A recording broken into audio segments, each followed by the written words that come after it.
everyone, welcome back to another Exo Heroes video.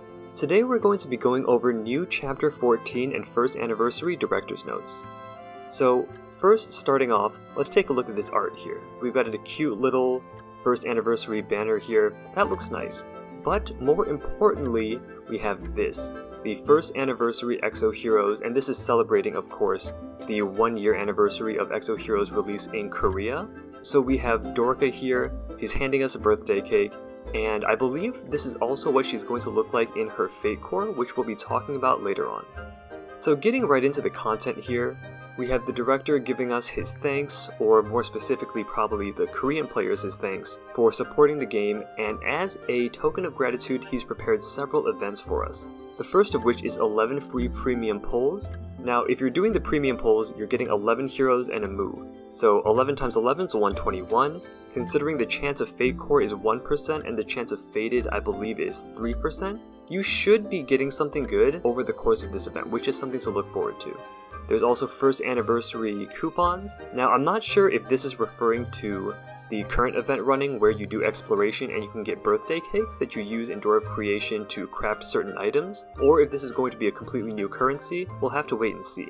They're also bringing back the Hot Time event, which I'm excited about. The increased daily challenge rewards is always nice, and unequipping weapons and armor for free is very useful for increasing your embodiment of avarice levels. So if you're somebody that hasn't hit C rank or is looking to climb past C, this is going to be really useful for you to be able to freely swap out your faded gear as needed without spending Zess.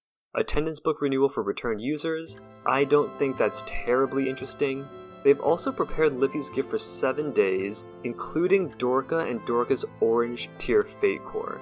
I want to understand this as saying they're giving everybody a free Dorka and Dorka Fatecores, because that would be incredible.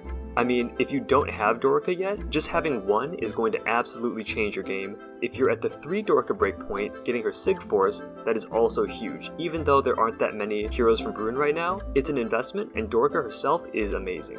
So hopefully this means everybody's getting a free Dorka. I'm going to believe that that's what it says. We will have to see once the event actually starts running. As always, they want to ensure Exo Heroes can be better with the 2nd and 3rd anniversary. I hope so too. There's going to be some new story content as well. Naomi, the Queen of Bruin, decides to release the final weapon to defeat Zeon and Mahar, who have disgraced her honor. If you haven't been keeping up with the data mining, there is a spoiler as to what that final weapon is. I'm not going to talk about it here because it should be a surprise and an exciting thing for everyone, but considering how difficult the previous bosses were in Chapter 11, 12, and 13 pre-nerf, I'm going to expect 14 is another one of those really overtuned chapters that a majority of people won't be able to beat until the nerf, at least a significant amount of time after release. We're also going to be moving into St. West, which is where our chance to defeat Shufraken lies. That makes me wonder if Shufraken is really this ultimate bad guy and the final antagonist for the entire Exo Heroes game. It kind of makes me hope that he's not, because considering the director's talking about 2nd and 3rd anniversaries, I don't want to be fighting Shufraken as the main bad guy for 2 more years. Can Zeon retrieve his colleagues and escape from Naomi's territory? He probably will. Adventures of Crisis will be concluded. Okay, so we're wrapping up the Bruin part of the storyline, and we're going to be moving into St. West, so that's good. And they've also adjusted the difficulty for Chapter 12 and 13, which probably means nerfs. Then they've introduced a new mechanic, or a new system, called Eternal Bond. So the content from which you can obtain Fated heroes will be added. Eternal Bond is a system where you can choose a hero from the list, form an Eternal Bond, visit Exo Heroes every day to get an attendance reward every 5 days, as well as the hero you have chosen. So the director's intent here is to prepare a new system where you can easily get high tier heroes by your attendance, which is great. Existing users can use Eternal Bond for Signature Force, and newcomers can use it to obtain powerful heroes. Now here's the thing. If he's saying that existing users, so probably most of the people watching this video, can use Eternal Bond for Signature Force, that makes it sound like you can get generals from this. My understanding, like as I read this, I'm just thinking, do we get a general every 5 days? Because that would just be absolutely insane. That would be really, really good for PvP balancing, because right now if you run into someone with higher tier Signature Force, or maybe multiple nations open, when you don't have Signature Force at all, or maybe you only have one, you are at a huge, huge, huge disadvantage. And so I think that by letting everybody catch up and get to more even ground as far as Signature Force goes, is actually going to be really useful for balancing player versus player content. As far as PvE goes, it should make doing these overtuned chapters like chapter 14 probably will be a little bit easier. So either way, I think this is nice. I'm excited for it. You should be as well if it's free generals. Then they've also introduced some new changes to Unleash Potential. New enhanced stages for Unleash Potential for Fated heroes will be added. This is something that I've always wanted ever since the initial release of Unleash Potential. I was wondering why Fated heroes didn't have it. It would bring up a lot of the lower tier heroes, like currently Talia, Sabrina. They don't really get that much use. I mean, honestly, I would say even heroes like Kylock and Baelish are just kind of forgotten, so this will be a nice change. The previous Unleash Potential used to enhance only heroes' ability and skills, so the system wasn't useful enough for those who use Fatecore heroes. They've added Unleash Potential that will maintain the enhance effects when wearing Fatecore, so this is another big change. Specifically for the Unleash Potential users who also have really good Fatecores like Tantalo or Annie. We also have Unleash Potential for Fated heroes so that users can make various strategies with more powerful heroes. Okay, I mean this is great. We'll have to see how they actually introduce this, but I have high hopes for it. Then we have Air Squadron Support. The new system in which Air Squadron members can exchange materials will be added. One can request material in need in the Air Squadron Support and other members can give the requested material, okay. Quantity requested materials varies according to its rarity, of course, and only one support is available per member every day. This is, I mean, it sounds like a good system so far. There's nothing that stands out as like super phenomenal. Now, one thing I want to mention is, from this update, only hero memories will be available for requesting and supporting. And I'm curious, again, can you get general memories from this? Can you get Dorka shards, Jinai, Shufraken, and then have Air Squadron support be a way to build up your general roster even more? This is content that's been developed with the intention of improving function of Air Squadron. Air Squadron members can request or support certain hero memories, and they also want to add some advantages to support members, and they're going to update with other items in the future. Overall, I think this is a good addition. There's no real downside to it, so it's only a plus, it's only freebies for us. Honestly, I was expecting things like Abrasive, or maybe some materials for Hero Enhancement or Blessing, because I think that would be an easier way to start off rather than Hero Memories, but we'll have to see. I hope you can get General Shards from this, that would be really, really nice. Improvements for PvP content, so they've confirmed playtime has unnecessarily lengthened due to specific hero combinations. From now on, all heroes will receive damage proportional to each hero's max HP after a certain amount of turns in PvP content. This damage will be applied directly to the health, ignoring any kind of buff. Personally, in PvP, I have never run into those infinite loop kind of situations where it's FC Anastasia versus FC Anastasia, or maybe a Tantalo Dorka comp versus an FC Rira where Tantalo can't kill Rira, Rira never kills Tantalo, and vice versa. So luckily, I've never been in those situations. I understand how it can be frustrating. I imagine most players, this would not be an issue for them, and even the players where it does happen, it's not a common occurrence. So really, this is just trying to fix an outlying problem, which is still nice. Of course, this is a quality of life fix, it's something that they should be doing. I just don't think that this is going to affect a majority of players. They've also extended the time limit for each turn from 15 to 20 seconds. This is so that users can play more strategically by checking buffs and debuffs. I think that this is great. I mean, 15 seconds did feel a little bit short, especially in situations where you are trying to read their buffs and understand what all of those little icons mean and see what your best move will be, so I think this is a nice change. This is also something really exciting here. We've got a new Fatecore theme coming in, Blooming Sunday.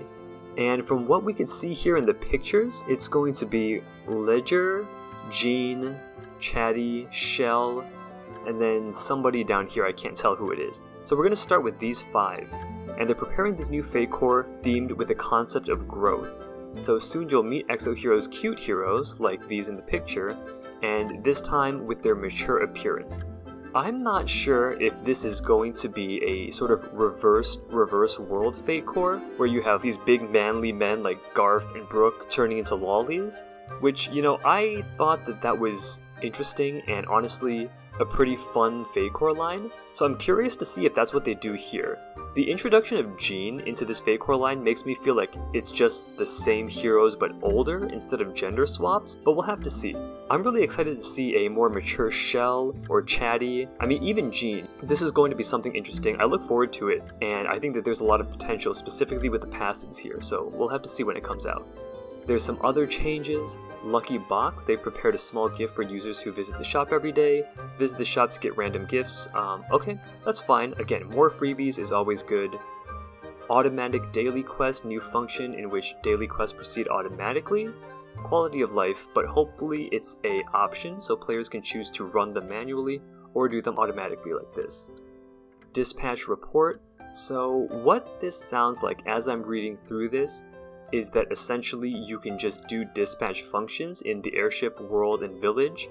This isn't a huge deal, but it's a nice little quality of life change again. That's what this patch was focused on doing, and you can see it here with all these new systems they're adding. They're just trying to make things a little bit simpler, more convenient, and more streamlined for the players. They're merging daily challenge content difficulties. This is something that's going to help new players jump into the game and start progressing to catch up with the players that have been playing from day one. It's a big problem when developers focus so much on creating new content and more challenging content for higher level players, and then ignore all the new players and that new life that's coming into the game. So I think that this is actually a great change in terms of promoting longevity, and also just getting new players out of this slump of feeling too far behind. There's also some new and improved convenience changes for how to consume heroes. Locked heroes can be consumed, but you'll get a message saying that it's a locked hero, and you can transcend using multiple heroes at once. You can also equip weapon and armor that's already been equipped by another hero automatically by unequipping that gear. So I agree with 2 out of the 3 of these changes. The locked hero being able to be consumed, I don't really like that. I feel like locked heroes are locked for a reason. If you let them be consumed, then what's the point of locking them? My concern is that there's going to be players, myself included, maybe you're not paying full attention to the game, and you're just going through maybe the scouting system, and you accidentally click on a hero, and it says confirm or deny, do you want to use this locked hero? And you click yes, and then all of a sudden that guy's gone. So for me, I feel like there's a lot of potential for human error here, and of course it would be your fault because the warning sign does come up and you did click yes, but I don't even know why line games would want to give players that option to mess up, so I want them to just keep locked heroes locked. Transcending using multiple heroes at once, great quality of life change. Weapon and armor equipping, great quality of life change. I'm down for those 2 changes, but just keep your locked heroes locked. Inventory. So convenience improvements have been applied to solve lack of inventory space and overall management of items. To solve this problem, equipped weapons and armors will be excluded from inventory. This is great. It's always bothered me. I don't know why I'm seeing them with just a little E icon next to it. I mean, if they're on the character, they shouldn't be in the inventory. And then the rank equipment filter has been added in the select all function when disassembling equipment. So this, again, it doesn't seem like that big of a deal. It's just a nice little thing that they should have added with the introduction of ranked equipment to begin with, but now it's finally here and you can filter by rank. They've also added a limit on the quantity of sold items to provide error issues while selling equipment and material. And I don't know exactly what this is saying. It sounds to me like they give you an error message when you try to sell too many items, which I'm not sure why that would be necessary, but that sounds like what it is. I don't think it's going to be a big deal even if my interpretation of it is wrong, so we don't have to worry too much about that. Some closing comments. As we had mentioned before, this update definitely seemed very heavily focused on convenience and quality of life, so this seems to be the direction that they wanted to go in, and I think they nailed it. And honestly, I'm really excited. I think that if the way that we have interpreted some of these changes in the patch note rundown today is true, then people are going to get a lot more generals, the game is going to be a lot more beginner friendly, and it's just generally going to be smoother and more streamlined to play, which I think is a plus for everyone. So kudos to Line Games. I'm personally very excited for these changes, and I hope you are too. That does it for this video. If you enjoyed, please leave a like and subscribe. Stay tuned for more Exo Heroes and Genshin Impact's content. Thanks for watching, and we'll see you guys next time. Peace.